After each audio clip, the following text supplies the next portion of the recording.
From garage sales to thrift store aisles, we hunt for treasures, stacking them in piles. Hustling hard, making deals all day, flipping finds, turning profit our way. Your Hustle Podcast guides our quest, learning tricks to be the best.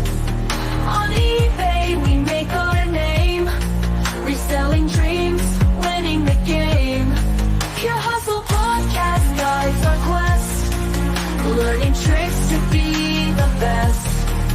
On eBay we make our name, reselling dreams, winning the game.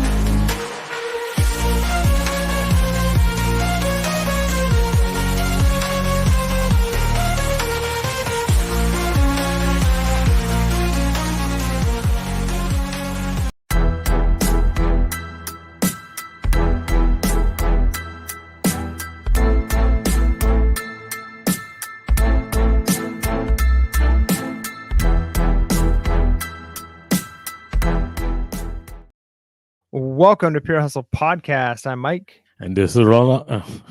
Almost said Rolando. How did I get my name wrong? I gotta love live. And this is Orlando, and we are here for another Tuesday live minisode. We're not switching days, but yesterday, Mike had, stuff happened with Mike, stuff happened with me, and we just weren't able to meet. And so we are live today. So thanks everyone that is joining us here on the live. Yeah, so we love our live. I think our lives oftentimes end up being the best because of the interaction that we have with those of you who are watching. So if you're watching on X, if you're watching on Facebook, if you're watching on YouTube, wherever you're at, make sure to hit that like button, hit the subscribe button, hit the bell notification so you don't miss when we go live, because it typically is on Mondays. It typically is Mondays are live episodes, and we go live around, I don't know, 7 something. It depends on where you're at in the evening. So we go live then, but yeah, sometimes the days change. So it is Tuesday. We are live. And what are we talking about today, Orlando? So it's kind of interesting what's going on. Hey, what's going on, Wayne K-Way Shop? How are you? I got to tell you, Wayne, you are one of the most consistent resellers, not only just as a reseller, but on social media. This guy is always checking stuff out. So go follow him. In case you don't know the story of Wayne, he went from being a postman to being a full-time reseller, to his wife being a full-time reseller, paying off college loans, paying off cars, just making it happen. And then somebody hit us up on the Discord. Thanks. Cool Old Stuff said, your name is now officially Rolando. Wow, we're getting like from everywhere. So, hey, appreciate you, Cool Old Stuff, for saying what's up. Yeah, by the way, we do have a Discord. If you haven't checked us out on patreon.com/PureHustlePodcast, $5.55 a month. You can join us over there on that Discord. Wayne said I paid for the shout out. He did not pay me a dime. You gotta put respect on his name. Like Wayne is legit. So appreciate you. Hey, want to say also thank you to everyone else here in the chat. Before we get moving, you're probably wondering what we're going to talk about. We'll talk about that in a moment here. Diamond Roy, what's going on? How are you? Thanks for joining us. As Wayne K-Way Shop, Phil 5 Dime. I thought I saw a disgruntled octopus from Australia is here. It says morning humans. I really appreciate it. I'm glad I'm called a human. Thank you so much. So now that we're almost 4 minutes in and we have really buried this lead here, today we're going to be talking about eBay's new fee structure. You guys heard about it, right? People. Don't scare everyone here. So we're talking about eBay has announced that they will be doing buyer-facing fees, kind of like Mercari, kind of like Poshmark. But here's the catch: in the UK, not here. But for now. So this is from one of their filings. It's in their SEC 8K filing. Said CEO Jamie Oni said, we are also planning to introduce a buyer-facing fee in the UK in early 2025, alongside a set of buyer enhancements that provide additional value. So I was like, that is interesting. Like, so they're doing what Mercari's doing. They're doing what Poshmark lately introduced, where they split the fees. The question is it going to come here to the United States? I mean, it's a good idea, not the fee structure necessarily, but it's a good idea for them to test it in a market, right? And a place like the UK is a good place because I have a feeling eBay does fine there, but it's such a small percentage of probably their GMV comes from the UK. So it gives them a chance to test things out, see how people react. But the demographics there's probably similar enough that they're going to get a good feel for how something like this might go over in the US. I think it's one of those things that it's going to probably go over poorly. And I'm gonna just give some of my initial thoughts on this here. The reality is the buyers are paying fees anyways. They're not seeing the fees necessarily, but we're incorporating those into our costs. I know, Orlando, you and I have had some disagreements back on early podcast days. I think we we're going through a couple of books, and you mentioned like, oh, I don't want a mortgage because I don't have to pay the taxes on the house. I don't have to pay. I still believe that, but go ahead. But here's the thing though. Like I'll give you an example. The area that I live in, they just passed a bond for one of the local schools. And most people who live in this area don't own homes. And so they voted for it, and it's going to increase the taxes on the houses. But they're thinking, hey, I'm a renter, it doesn't matter. But the reality is, if you're a landlord and your taxes went up $1,000 a year, that does get passed on to the renters. In the same way that fees, no matter what, like if I have to pay a 10% fee by the time everything is said and done for my store costs, for the promoted listings, for all that, I'm taking that into account for my pricing, right? I could price 10% lower if it wasn't for all those fees and make the same net profit. But my pricing has to be in a way where my total net is still worth it for me to sell these items. So those fees are being passed on to the buyers. The buyers just aren't necessarily seeing them. And just like anything, like when you buy gas at the gas pump, you're paying taxes on that, but you're just seeing the number on the screen. You're not thinking like, oh, and then I have to go pay taxes on this afterwards. It's not two separate transactions. The thing though is most people don't think that way. And so if all of a sudden they're seeing the fees, even if if they were to pay $20 for an item with all the fees and taxes included, but they didn't see all the fees that you had to pay versus they have to pay $20 all said and done, but they're seeing that $20 value with all the fees they had to add, it hits different when you see it, right? Does that make sense? No, I get it. I hear what you're saying. I'm kind of like in shock right now because somebody had mentioned, I think Posh already backpedaled on that, didn't they? That this is at the show vids. So I looked it up, and this is breaking news from a day ago or hours ago. Shortly after this is from, who is this from? TechCrunch. So shortly after the social marketplace Poshmark announced it would lower fees and increase fees for buyers, the company decided to revert to its original fee structure following outrage among sellers. So already, how long was this in action? This had to be 2 weeks maybe? Yeah, a few weeks maybe. Not very long. It said an email to sellers sent out on Monday. So it was yesterday. So I've been super busy since yesterday. Founder and CEO Manish Chandra wrote an apology about the fee change, saying it resulted in shoppers spending less on purchases, leaving our sellers with less cash in their pockets despite the seller fee reduction. Chandra added, the outcome of the change did not meet our expectations and sincerely apologize for the disruption and impact that this has had on you. So Poshmark is, Poshmark's original fee structure will become effective this Thursday, October 24th. It's also issuing sellers a rebate for the difference in seller fees on listings created or edited during the fee change period, October 3rd to the 23rd, and sold from October 4th through October 27. Wow. That was quick. That was that did not. I almost feel like this could be our live. Is just talking about that, right? Because that's pretty big deal. So here's the letter. Appreciate all you guys like coming on here and letting us know. It says, Dear Poshmark community, one of our core values is together we grow, and every decision we make is guided to deep commitment to you. In this spirit, we have decided to revert to our original fee structure October 24th. Here's what we're doing to make it right. I already talked about that they're reverting to the original seller fees. It says we're returning to the original fee structure of 20%. Seller fee for sales over $15 and $2.95 for sales $15 and under. We're removing the buyer protection fee. Shoppers will still receive the same trusted protection through Posh Protect without any extra cost. We're ending. Yep. Wow. Let me pause you right there real quick. So okay. that one does make sense to me because that seems like that would come across very negatively to the audience, right? To customers, is if they are seeing, wait a minute, I have to pay for buyer protection fees. Does that mean that if I don't pay fees, I'm not protected? Have I not been protected in the past? So it makes more sense for a company to say like, you have buyer protection. You don't have to pay an extra fee to have buyer protection. So that the wording on that probably was one of the things that came across really, really poorly to the customers is, wait a minute, I have to pay a protection fee. Is this like, like whenever you go into somewhere and you buy something and it's like an electronic and they're like, do you want to buy the 2-year warranty on this? Warranties are a little different, but if every time you bought something, it's like, do you want protections where you could return this if you need to? Be like, wait a minute, I'm not shopping here. If I have to pay to have protections, it should just be assumed that I'm buying a good product and you're going to back it up. Yeah, no, I agree with you. It was just, they're just manipulating words, right, to kind of make the hit a little bit smoother. So, man, this is crazy. So what does this mean for eBay then? Will eBay pay attention to this? Right? Will eBay say, hey, we're not going to do this in the UK? Let's see here. Wayne KW Shop says the fee structure was made just for Poshmark to make more money. Buyer protection fee didn't actually include anything new for the buyer, which is what you just talked about, Mike.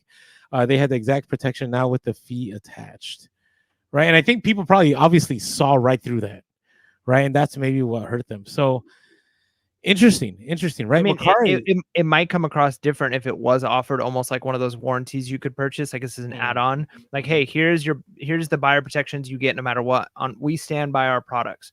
But we know buying online and buying used can be risky. So if you'd like, you could pay for this like additional warranty fee, right? Like if a company did something like that and then that money pooled into like something that like somehow they could determine like if returns happen, then like they'll help cover some of that because those were paid for through that warranty that customers paid for. And if not, then you can keep some of that and eBay keeps something like that might come across better. But yeah, when it's just an almost in your face, like now we're going to charge you for what we've always given you. Like imagine if you went to Costco and they're like, now we're going to charge an extra 10% on all of our items, but now you can return your items. Be like, you can always return your items to Costco. I know that's crazy. But what's crazy to me is how fast this decision was made. Right. This is, I mean, we're not even talking a month. Right. And if you remember in the YouTube world, like so many people made videos about the new fee structure. And I'm guessing right now, I haven't even looked here. I'm just going to YouTube. I'm going to see Poshmark, if what comes up with Poshmark fees. If people, I'm guessing the normal people have already posted videos. Yep. Here you go. Poshmark fees changing it again.